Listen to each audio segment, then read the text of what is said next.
Hey, super excited that you are watching, listening today. And of course, I want you to subscribe because we have incredible content, amazing guests, and the jokes. Holy buckets, let's get it over with so we can get on with our series.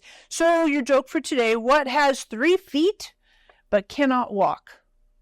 A yardstick. I know, you're like, oh my gosh, that's horrible. Exactly, because everything from there gets better.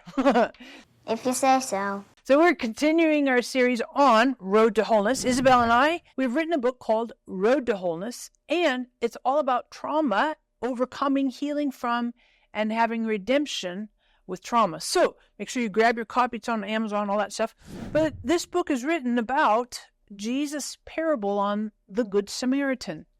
Because when Jesus tells us this parable, it's interesting because he's talking about the guy that goes from Jerusalem all the way down to Jericho as he's walking. And last week we talked about how Jesus was answering the question of the lawyer, who is my neighbor, wishing to justify himself. So Jesus says, in answer to that question, well, there was a man walking from Jerusalem down to Jericho. And as he was walking, everybody knew this road was very perilous, filled with all kinds of robbers and bandits, thieves, and, awful people. Sporting their pistols and acting like they was bad men. And the man was walking, and it says, Jesus says, he was jumped by a group of bandits.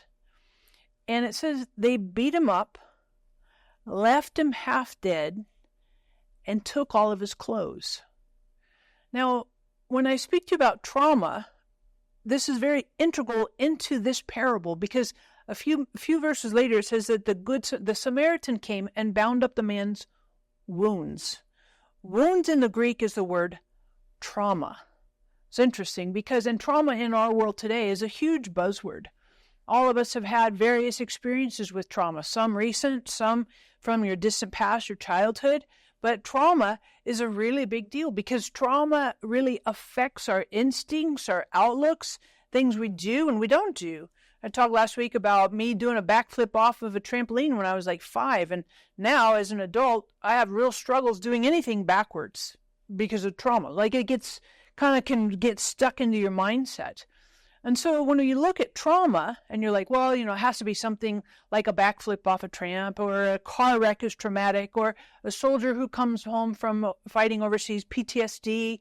We have all these ideas, but I want to back up the train and say Jesus spoke to trauma when he described the condition of the man who was beat up on the Jericho road. So he was beat up. So there's that physical, the violence, things that happen that are hurtful to your body. It said he was left half dead. So trauma isn't only violent things that happen, could be abuse, but it can also be abandonment, neglect. Trauma can be both of those. And then it says they stripped him and took his clothes. Trauma also has to do with sexual issues. And so this victim on the Jericho road suffered trauma. And I bring this to your attention because Jesus speaks to trauma and he recognizes and he realizes all of us, all the human existence has trauma. And one of the things I say, and Isabel, we talk about this in our book, is hurt people hurt people. Hurt people hurt people. Hurt people hurt people. And out of the hurt that we have and we've experienced, sometimes knowingly and sometimes unknowingly, we hurt people.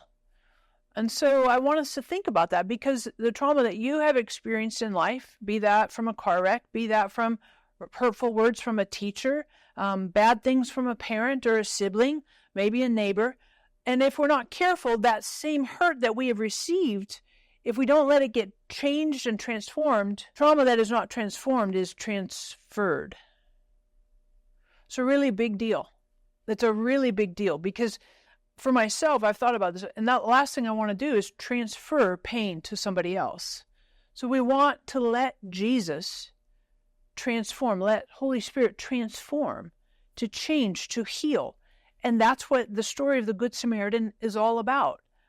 Letting healing come to the trauma that has happened in our lives, that seems to hardwire into our behaviors and our instincts, our outlooks.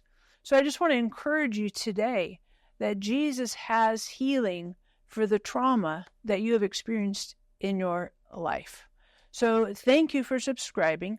And of course, I want you to hit the notification bell right there, because we'll keep you posted when we put up new content and continue this series next week. Thanks so much.